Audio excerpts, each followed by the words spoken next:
అందరికీ ప్రభు అయిన యేసుక్రీస్తు నామములో శుభాభివందనాలు తెలియజేస్తూ ఉన్నాను. ప్రేమైన దేవుని బిడ్డలారా, మీరు బాగున్నారా? ఈ యొక్క సమయంలో దేవుని వాక్య భాగంలో నుండి కొన్ని మాటలు ధ్యానం చేసుకుందాం.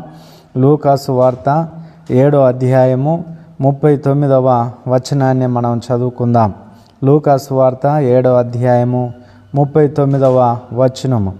ఈయన ప్రవక్త అయిన ఎడల నన్ను ముట్టుకొనిన ఈ స్త్రీ ఎవతియో ఎటువంటిదో ఎరిగి ఉండును కదా, ఇది ఒక పాపాత్మురాలు. ప్రేమైన దేవుని బిడ్డలారా, యేసుక్రీస్తు ప్రభులవారు ఒక పరిసయ్యుని ఇంటికి భోజనానికి పిలువబడ్డాడు. ఈయన అతిథిగా వెళ్ళి అక్కడ భోజనం చేస్తూ ఉండగా ఆ పరిసయ్యుని ఇంటికి ఒక పాపాత్మురాలైన ఒక స్త్రీ, వ్యభిచార స్త్రీ వచ్చి ఆయన యొక్క పాదాలను కన్నీటితో కడిగి ఆమె కురులతో తుడిచి ఒక అత్తరుబుడింది మరి ఆమె దగ్గర ఉండడం వలన దానిని పగులగొట్టి ఆయనను అభిషేకించింది. ఇలా యేసుక్రీస్తు ప్రభుల వారిని తాకుతున్న సమయంలో ఆ ఇంటి యజమాని అయిన ఆ పరిసయ్యుడు తన మనసులో చాలా ఫీల్ అవుతూ అంటున్న మాట, ఈయన ప్రవక్తని ఎడలను ముట్టుకొనిన ఈ స్త్రీ ఎవతియో ఎటువంటిదో ఎరిగి ఉండును కదా, ఈమె ఒక పాపాత్మురాలు అని మరి అంటూ ఉన్నాడు. ప్రేమైన దేవుని బిడ్డలారా, యేసయ్యను పట్టుకొని యేసయ్య ఎందుకు ఈమెను తాకనిస్తాడు, ఎందుకు ముట్టనిస్తాడు, ఎందుకు ఇదంతా వ్యవహారం ఏంది, మరి ఏమి అభ్యంతరం చెబుతలేడు, మరి మేమందరం ఇక్కడ పురుషులు ఉన్నాం, ఇది మాకు అవమానకరం అనే భావనతో ఆ పరిసయ్యుడు అంటున్నట్లుగా మనం చూస్తూ ఉన్నాం. ప్రేమైన వారలారా, అప్పుడు ఆ పరిసయ్యుని మరి పట్టుకొని యేసయ్య ఒక ఉపమానం చెప్పిండు. ఏంటిది ఆ ఉపమానం అంటే, మరి ఒక యజమానునికి ఒకరు 500 దేనారములు అప్పున్నాడు, ఇంకొక వ్యక్తి 50 దేనారములు అప్పున్నారు. ఇప్పుడు వారు కట్టలేని పరిస్థితి ఉన్నప్పుడు ఆ యజమాని ఏమన్నాడంటే 500 దేనారములు 50 దేనారములు గల వ్యక్తులను పిలిచి, మీరు కట్టనవసరం లేదు, మిమ్మల్ని నేను క్షమిస్తూ ఉన్నానని అన్నాడు. అప్పుడు మరి ఎవరు ఎక్కువ ఆనందపడతారని ఆ పరిసయ్యుని యేసయ్య ప్రశ్నించాడు. అప్పుడు 500 దేనారాలు కలిగిన వ్యక్తే ఎక్కువ సంతోషం కలిగి ఉంటాడని ఆ పరిసయ్యుడు చెప్పినట్లుగా మనం చూస్తూ ఉన్నాం.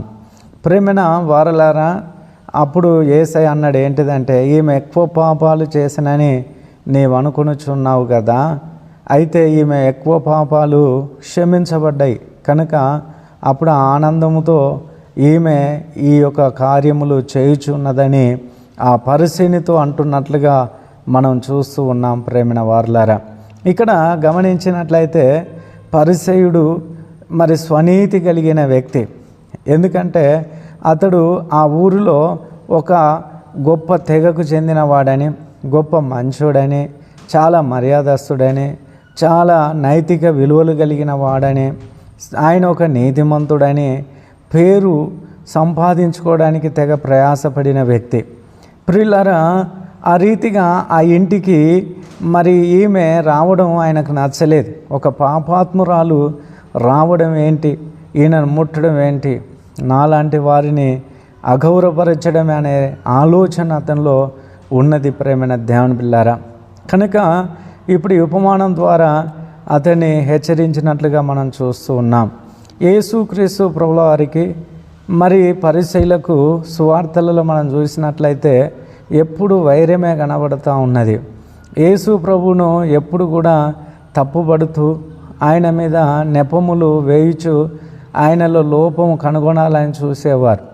ప్రియులారా, ఎందుకు యేసు ప్రభు పరిసయ్యుల యొక్క మనసును గెలుచుకోలేకపోయిందనంటే, ఆయన మతము కంటే ఆచారముల కంటే మానవత్వం ముఖ్యం, మనిషి ముఖ్యము, మనిషిని మనిషిగా ప్రేమించాలన్న ఉద్దేశముతో యేసు ప్రభుల వారు ఉన్నారు. ప్రేమైన వారలారా, మరి ఈ పరిసయ్యుల యొక్క ఆలోచన ఏంటిదంటే, వారే నీతిమంతులమని, ఎదుటివారు తక్కువని ఆలోచన కలిగిన వారు, మతము కంటే మత సంప్రదాయాలకు ఎక్కువ గౌరవించడం, వాటిని చేయడం అనేది వారికి ఎక్కువ ఇష్టమైనది. ప్రేమైన దేవుని బిడ్డలారా, కాబోలు అందుకనే ఆ పాపాత్మురాలైన స్త్రీ రావడం మరి అతడు ఆ రీతిగా మరి మనసులో మరి ఆ రీతిగా నొచ్చుకోవడం మనం చూస్తూ ఉన్నాం. చూడండి ప్రేమైన దేవుని బిడ్డలారా, మరి ఇటువంటి స్వనీతి అనేది మరి మంచిది కాదు. ఈరోజు క్రైస్తవ బిడ్డలకు కూడా చాలామందికి ఇదే స్వనీతి ఉంటుంది. మేము మంచివారం, మేము నీతిమంతులం, మేము వాక్యానుసారంగా నడిచేవారం, మేము సరైన పద్ధతి కలిగిన వారం, మేము క్రైస్తవ సంప్రదాయము మేము కలిగిన వారం, మాకంటే ఎక్కువగా ఎవరు కూడా అలా ఉండరు అని మరి ఇతరులను చులకన చేసి తక్కువ చేసి చూడడం అనేది మరి జరుగుతూ ఉన్నది ఇప్పటికి కూడా. కనుక ప్రియులారా, స్వనీతి పరులను దేవుడు ఏమాత్రము కూడా ఇష్టపడడు. చూడండి సామెతల గ్రంథం 27వ అధ్యాయము 23వ అధ్యాయము 6-7 వచనాలు. సామెతలు 23వ అధ్యాయము 6-7 వచనాల్లో మనం చూసినట్లయితే ఇక్కడ దేవుని వాక్యము సెలవిస్తూ ఉంది, ఎదుటి వాని మేలు ఓర్చలేని వానితో కలిసి భోజనము చేయకూడదు, వాని రుచిగల పదార్థాలు ఆశించకుము, అట్టివాడు అంతర్యములో లెక్కలు చూచుకునేవాడు. తినుము త్రాగుము అని అతడు నీతో చెప్పునే కానీ అది అతని హృదయంలో నుండి వచ్చినది కాదు అనే దేవుని యొక్క వాక్యం సెలవిస్తుంది. కనుక ప్రేమైన దేవుని బిడ్డలారా, వీరు ఎలాంటి వారు అని అంటే స్వనీతి పరులు ఎదుటి వాని యొక్క మేలు ఓర్చుకోలేనివారు, ఎదుటివాని అభివృద్ధి ఓర్చుకోలేనివారు, ఎదుటివారు బాగుపడడం అనేది ఓర్చుకోలేనివారు. ప్రియులారా, అటువంటి స్వనీతి పరులతో మనం సాంగత్యం చేయొద్దని, వారితో ఒకవేళ భోజనంతో ఉన్నా వాళ్ళు ఏదో మీదికే అలా ఉంటారు కానీ లోపల వేరుగుంటారని మనం చూస్తూ ఉన్నాం. ప్రేమైన దేవుని బిడ్డలారా, యేసు ప్రభు చెప్పిన మాట ఏంటిదని అంటే మరి మత్తయి సువార్త 9వ అధ్యాయం 12-13 వచనాలు మనం చదివినట్లయితే మరి యేసు ప్రభుల వారు చెప్పింది ఏంటిది? ఆరోగ్యం గల వారికి వైద్యుడు అవసరం లేదు, నేను పాపులను పిలువ వచ్చి తిని నీతిమంతులను పిలువరాలేదు అని అన్నట్టుగా మనం చూస్తూ ఉన్నాం. కనుక యేసు ప్రభు పాపులను వెదికి రక్షించడానికి ఆయన ఈ లోకానికి వచ్చాడు. నశించిన దానిని వెదకి రక్షించడానికే మనుష్య కుమారుడు ప్రత్యక్షమైనని దేవుని యొక్క వాక్యం సెలవిస్తూ ఉన్నది. కనుక ఒక మరి నీతిమంతుడు మారుట ముఖ్యము కాదు, ఒక పాపి అనే సమాజం చేత నిందించబడిన వ్యక్తి మారడం అనేది గొప్ప విషయం. మరి దేవుని వాక్యం సెలవిస్తుంది, నీతిమంతుడు లేడు, ఏ ఒక్కడు లేడు, అందరూ పాపం చేసి దేవుడు అనుగ్రహించే మహిమను పొందలేకపోవచ్చున్నారు. చూడండి, మీ నీతి క్రియలన్నీ మురికి గుడ్డల వలె ఉన్నాయని అంటాడు. కనుక ప్రియులారా, దేవుడు అందరినీ కూడా సమానంగా మరి ప్రేమించుచున్నట్లుగా మనం చూస్తూ ఉన్నాం. మత్తయి సువార్త 20వ అధ్యాయం 16వ వచనములో చెబుతున్న మాట ఏంటిదంటే మరి చూడండి, ఈ ప్రకారమే కడపటి వారు మొదటివారు అగుదురు, మొదటివారు కడపటి వారు అగుదురు. చాలామంది మేము దేవునిలో కరెక్ట్గా ఉన్నాం, మేమే దేవుని బిడ్డలం అనుకున్న వాళ్ళు మరి ప్రియులారా, మరి దేవుని వాక్యము వారికే తెలియజేస్తున్నది. మొదటివారు కడపటి వారు అవుతారు, కడపటి వారు మొదటివారు అవుతారు. ఎవరు పాపులని అనబడ్డారో వారే దేవునిలో నీతి కలిగి భక్తి కలిగి మనసు రూపాంతరం చెందుతారు. ఎవరైతే మేము మొదటి నుండి క్రైస్తవులమే, పుట్టు క్రైస్తవులము, మేము నమ్ముకొని కొన్ని సంవత్సరాలు అవుతుందని అనుకున్నవారు వారు కడపడి వారు కావచ్చు. ఎందుకంటే దేవుని వాక్యం సెలవిస్తూ ఉంది, వారి యొక్క స్వనీతి వలన గర్విష్ఠులై పడిపోయి చెడిపోయి దేవునికి దూరస్తులు అవుతారు. ప్రేమైన దేవుని పిల్లారా, నిషేధింపబడిన రాయి తలకు మూలరాయి అయినట్టుగా మనం చూస్తూ ఉన్నాం. కనుక సమాజం చేత మరి నిందించబడి హేళన చేయబడి వెలివేయబడి హీనస్థితికి దిగచార్చబడిన వ్యక్తులే మనసు మారి రూపాంతరం చెంది దేవునికి ఇష్టమైన వ్యక్తులుగా జీవించి దేవుని చిత్తమును జరిగించవచ్చు. మేము క్రైస్తవులు అని చెప్పుకున్న వారు కూడా పడిపోవచ్చు. తాను నిలబడ్డాడు అనుకున్నవాడు పడిపోకుండా జాగ్రత్త కలిగి ఉండాలని పౌలు భక్తుడు సెలవిస్తూ ఉన్నాడు. ప్రేమైన దేవుని బిడ్డలారా, అందుకని అంటాడు మత్తయి సువార్త 21వ అధ్యాయము 28 నుండి 31 వరకు, యేసు సుంకరులను వేశ్యులను మీకంటే ముందుగా దేవుని రాజ్యంలో ప్రవేశించుదురని మీతో నిశ్చయముగా చెబుచున్నాను. చూడండి ప్రియులారా, స్వనీతి పరులై దేవునికి దూరస్తులై ఉన్న వ్యక్తుల కంటే ఒక పాపాత్ములు అనబడి సమాజం చేత వెలివేయబడిన వారు మరి దేవుని అంగీకరించి మంచి భక్తి మార్గంలో సన్మార్గంలో నడిచి వారు పరలోక రాజ్యంలో చేరవచ్చు. వీరు గర్విష్ఠులై ఆ పరలోక రాజ్యంలో చేరకపోవచ్చు. కనుక ప్రేమైన దేవుని పిల్లారా, ఆ రీతిగా మరి మనము ఇతరులకు తీర్పు తీర్చకుండా మరి మనల్ని మనము విమర్శించుకునే బిడ్డలుగా ఉండాలి. యేసయ్య చెప్పింది ఏంటిదంటే, మీ కంట్లో దూలం పెట్టుకొని ఎదుటివాని కంట్లో ఉన్న నలుసును మీరు చూస్తారని అన్నాడు. కనుక అటువంటి స్వనీతి కార్యాలు మనము చేయకూడదు. కనుక ఒకరికి తీర్పు తీర్చి ఒకరిని హీనంగా చూసే మనస్తత్వాన్ని మనం తొలగించుకోవాలి ప్రేమైన దేవుని పిల్లారా. అందుకనే మరి ఎంతో ఆత్మీయ గర్వముతో గర్విష్ఠులుగా చలమణి అవుతున్న మరి ఆ యొక్క పరిశీలన చూసి అంటారు లూకా సువార్త 3:8 అబ్రహాము మాకు తండ్రి అని మీలో మీరు అనుకునవద్దు. దేవుడు ఈ రాళ్ల ద్వారా అబ్రహాముకు పిల్లలను పుట్టింపగలడని మీతో చెబుతూ ఉన్నాను. వీరేంటిదంటే అబ్రహాం గారి గురించి, మోషే గారి గురించి, ఏలియా గురించి, ఎలీషా గారి గురించి గొప్పలుగా చెప్పుకుంటారు. అయితే ప్రియులారా, వారికంటే గొప్పవాడు యేసుక్రీస్తు ప్రభులవారు. వారు మతవాదులు ఏం చేస్తారంటే, మేము మరి ఫలాని వ్యక్తులకు చెందినవారు, ఫలాని వారితో మరి వారు వీరని పోల్చుకుంటూ ఉంటారు. ఈరోజు సంఘ బిడ్డలు కూడా ఎలా ఉన్నారంటే, ఆ డినామినేషన్ స్థాపించిన ఆ వ్యవస్థాపకులతో పోల్చుకుంటారు.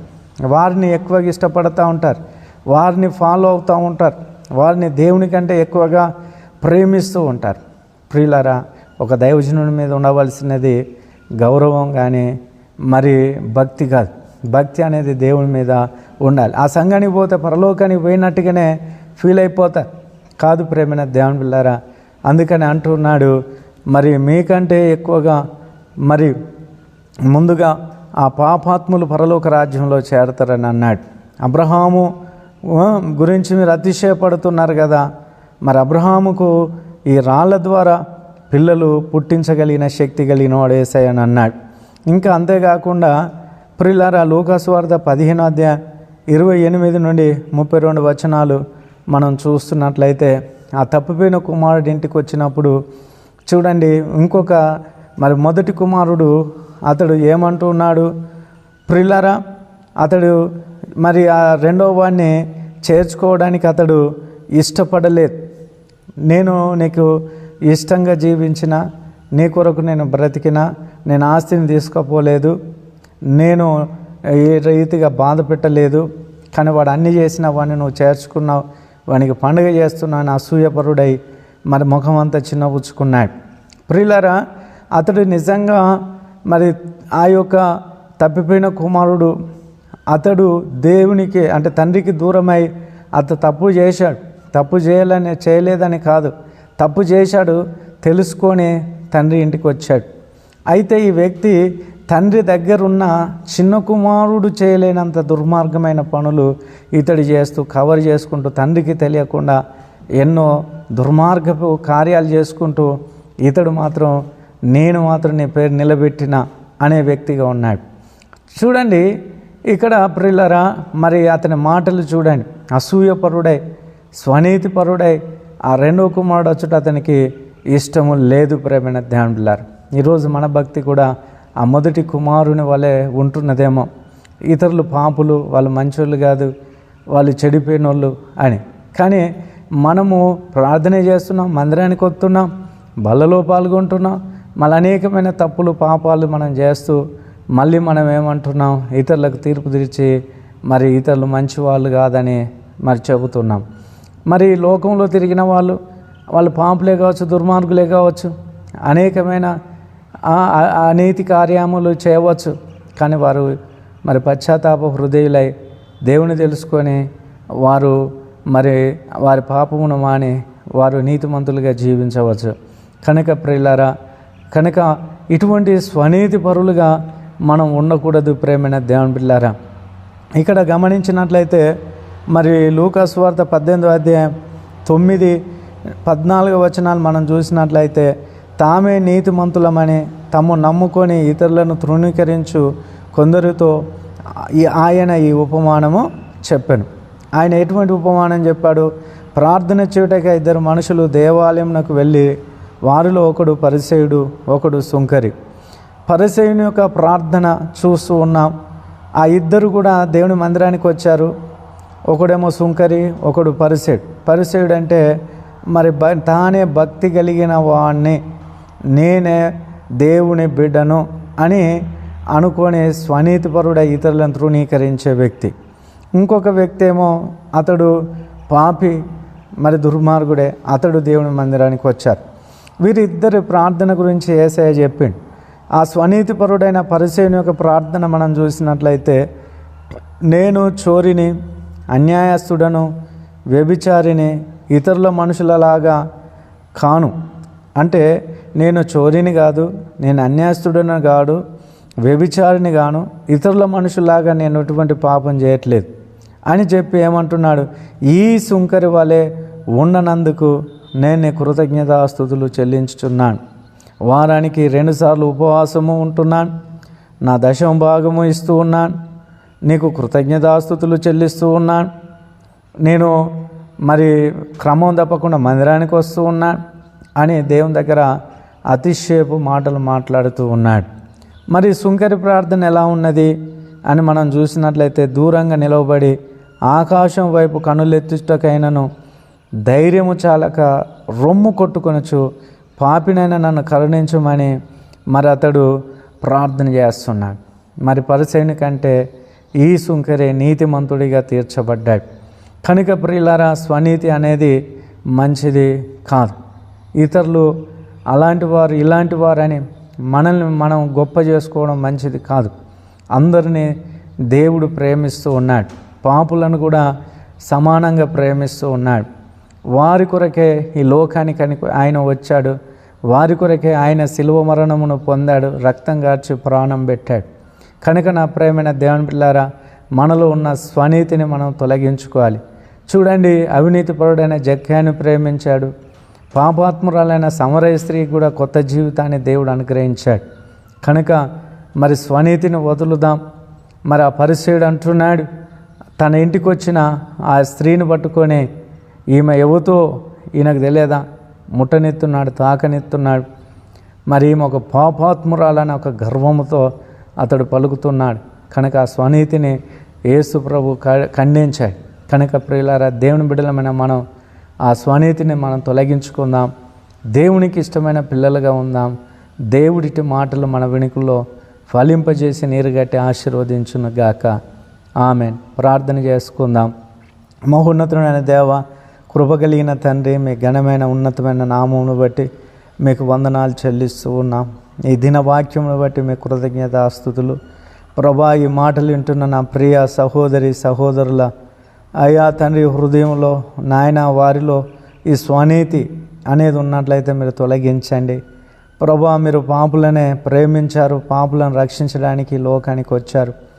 ప్రభా, ప్రతి వారి దగ్గరికి నాయన మీ దగ్గర స్థానం ఉన్నది. నాయన మీ దగ్గరకు వచ్చే వారిని మీరు త్రోసివేయని వారు. ప్రభా, మరి నాయన అటువంటి మరి స్వనీతిని వదిలిపెట్టి పశ్చాత్తాప హృదయములమై మీ కృతజ్ఞతాస్తుతులు చెల్లిస్తూ మీరు ఇచ్చిన రక్షణ ఆనందమును మేము పొందుచు భక్తి జీవితంలో ముందుకు వెళ్ళున్నట్లుగా కృపని నాయన ఈ మాటలు వింటున్నాను. ప్రియబిడ్డల గృహాలను దీవించండి, వారి చేతి పనిని దీవించండి, వారి వ్యాపారమును, వారి యొక్క ఉద్యోగమును, వారి యొక్క ప్రయత్నమును, ప్రతి నాయన ఆలోచనను మీరు ఆశీర్వదించండి. వారి పిల్లలను, వారి కుటుంబాన్ని సమస్తమును దీవించండి, వారి భవిష్యత్తును దీవించండి, వారి జీవితంలో మెరాకిల్స్ జరిగించండి. అనారోగ్యంతో ఉన్నట్లయితే తక్షణ విడుదల దయచేయండి నాయన. గొప్ప స్వస్థత నజరేయుడైన యేసు నామములో కలుగునుగాక. వారికి ఆర్థిక ఇబ్బందులు ఉన్నట్లయితే యేసు నామములో తొలగిపోవునుగాక. దురాత్మ పీడితులైతే యేసు నామములో స్వస్థత పొందుదురుగాక, విడుదల పొందుదురుగాక. మీరే కృపని కుటుంబానికి నాయన మీ ఆదరణ, ఓదార్పు, ఆశీర్వాదము, దీవెన సమృద్ధిగా రాని కృప చూపి నడిపించడం ద్వారా సమస్త మహిమ, ఘనత, ప్రభావములు మీ నామానికి ఆరోపించుకోమని యేసు క్రీస్తు ప్రభుల వారి పుణ్యనామములో ప్రార్థించి వేడుకుంటున్నాం పరమ తండ్రి. ఆమేన్. అందరికీ ప్రైజ్ ది లార్డ్. వందనాలు.